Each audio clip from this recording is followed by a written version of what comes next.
4:30 in the morning. There is almost no visibility.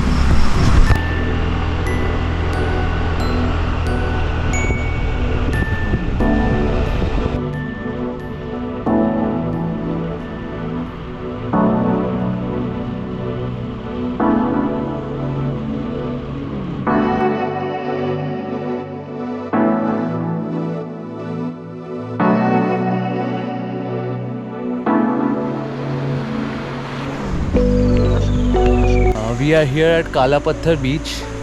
अगर आप Havelock में हो और आपको सुबह उठने की बिल्कुल आदत नहीं है, फिर भी आदत डाल लो, क्योंकि आपको सुबह सुबह सनराइज़ के लिए काला पत्थर बीच आना ही पड़ेगा.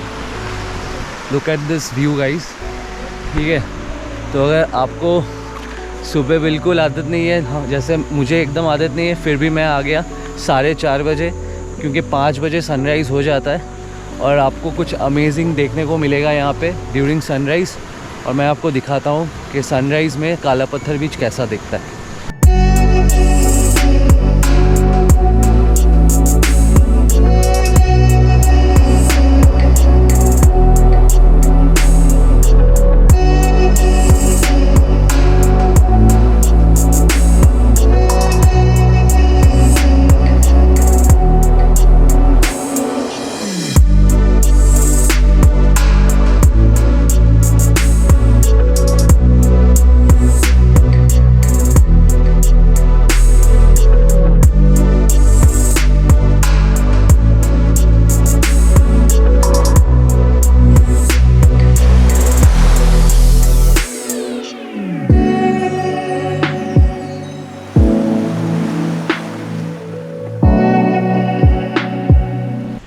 Done with Kala Patthar beach. Now we are heading back to the hotel. थोड़ी देर रेस्ट करेंगे, ब्रेकफास्ट नहीं किया सुबह से, खाना खाएंगे, उसके बाद जा रहे हैं एलिफेंटा बीच. वहाँ पे सारे वाटर स्पोर्ट्स एक्टिविटीज़ होते हैं. सो या मोस्ट प्रॉबेबली सी वॉक करेंगे. Let's go there. अभी के लिए होटल जा रहे हैं. होटल में जाके ब्रेकफास्ट करेंगे, थोड़ा रेस्ट करेंगे, क्योंकि काफ़ी धूप निकली हुई है और सुबह से हम लोग उठे हुए 4:30 बजे से सनराइज़ के लिए. ठीक है, आई होप आपने एंजॉय किए शॉट्स. मिलते हैं आप लोगों से एलिफेंटा बीच में.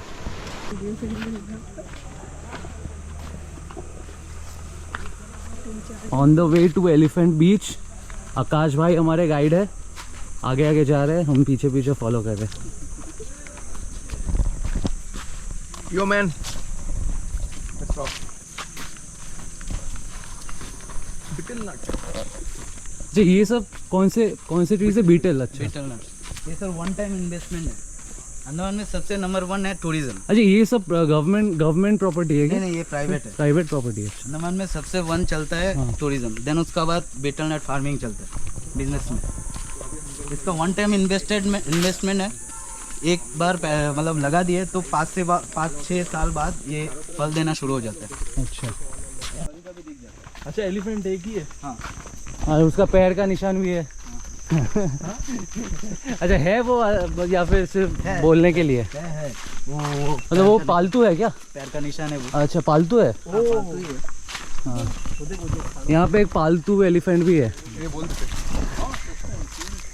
यहाँ पे पालतू एलिफेंट भी है, वो नहीं दिखेगा आपको, उसका पैर का निशान दिख जाएगा।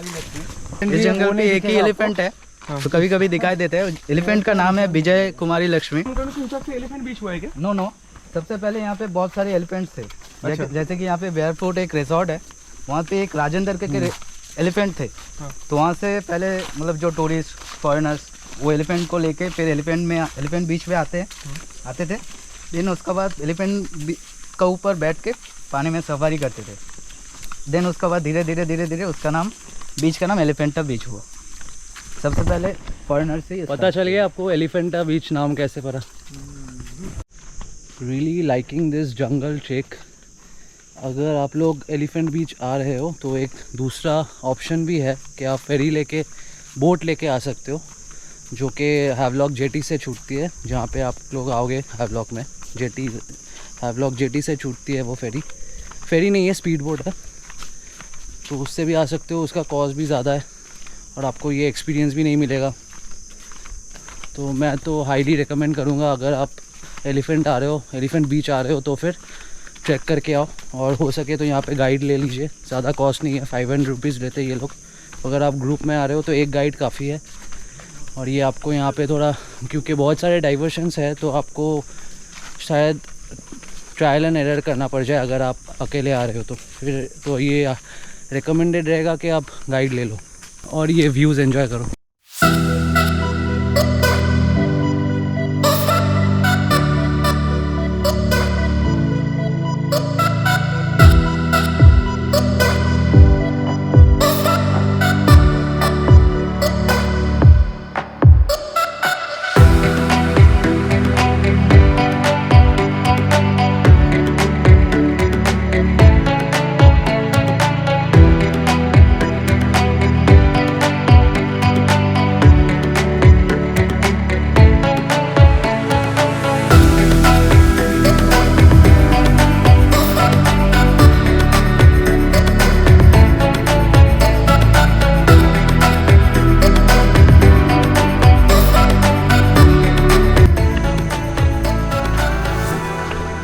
यहाँ से मैनग्रूव स्टार्ट होता है, बट ये आई थिंक मैनग्रूव सुनामी के वजह से नष्ट हो गया था ना, पूरा डिस्ट्रॉय हो गया।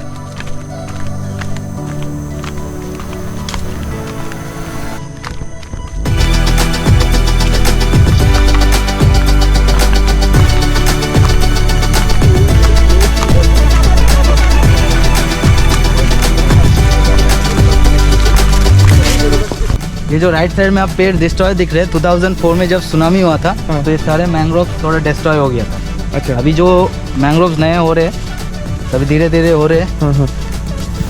और जो और भी है डिस्ट्रॉय पेड़, तो आगे आपको दिखाते हैं, आगे चलिए। अच्छा।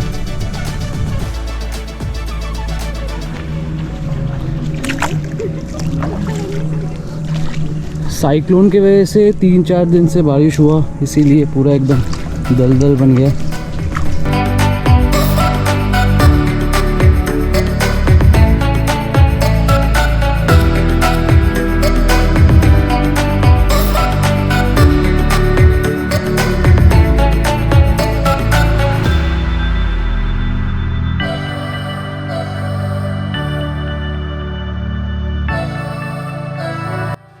So this is the Elephanta beach. It's amazing. मुझे 3 कलर दिख रहे हैं बीच पे, और ये है सब वाटर एक्टिविटीज़। यहाँ पे आपको काउंटर मिल जाएगा जहाँ पे आप आपका सामान रख सकते हो, और यहाँ से कोई भी वाटर एक्टिविटी आप बुक कर सकते हो। Most of them are priced at 600, but अगर आपको स्नॉर्कलिंग या फिर पैरासेलिंग या सी वॉक ये सब के अलग चार्जेस हैं, बट अदरवाइज़ जो जेट स्की, बनाना बोट ये सब है, इसका चार्जेस 600 है।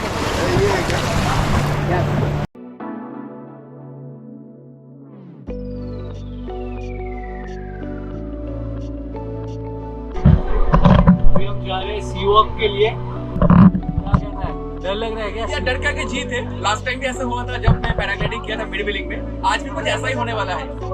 मजा तो ऐसा तो फील तो लाइफ में बहुत आएगा, बट ये तो करने का बहुत दिन से मन था। Thanks to Arnab.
So done with sea walk. I hope आपको मज़ा आया देख के। मुझे तो बहुत मज़ा आया और थोड़ा बहुत एक्सपोजर भी मिला पानी के अंदर कैसा फील होता है। तो कल स्कूबा डाइविंग के लिए I am very excited and next blog में आपको दिखेगा स्कूबा डाइविंग। और आज मेरा प्लान तो अभी और कुछ खास नहीं है बिकॉज थक गया हूँ सुबह से। सनराइज़ के लिए गया था, फिर यहाँ पे पूरा दिन निकल गया और यहाँ से हम लोग को अभी वॉक करके वापस भी जाना है 3 बजे। यहाँ का टाइमिंग सुन लीजिए, 1 बजे लास्ट एंट्री है बीच पे और 3 बजे तक खाली करना पड़ता है बीच, ठीक है। तो फिर अगर आप आ रहे हो तो वैसे प्लान करके आओ, क्योंकि यहाँ पे अगर स्पोर्ट्स आपको वाटर एक्टिविटीज़ करना है तो आपको टाइम हाथ में लेके आना पड़ेगा। और सी वॉक के लिए स्पेशली आपको 1-1.5 घंटा आराम से निकल जाएगा वहाँ, उसमें 1-2 घंटा आराम से निकलेगा। तो उसके हिसाब से टाइम लेके आओ। और अगर आप बोट पे आ रहे हो तो वो 3 घंटा रुकते हैं, ठीक है। हम लोग ट्रैक करके आए तो हम लोग के पास कोई उतना टाइम बाउंडेशन नहीं था, और अगर आप बोट पे आ रहे हो तो 3 घंटा रुकता है। तो उसके हिसाब से आप टाइम प्लान करो, नहीं तो आपको बोट छूट जाएगी आपकी। और यहाँ के बीच का वाइब्स आपको दिखाता हूँ, बहुत ज़्यादा क्राउडेड है, सो उतना कुछ दिखाने के लिए है नहीं, बट फिर भी मैं ट्राई कर रहा हूँ कुछ दिखाने के लिए।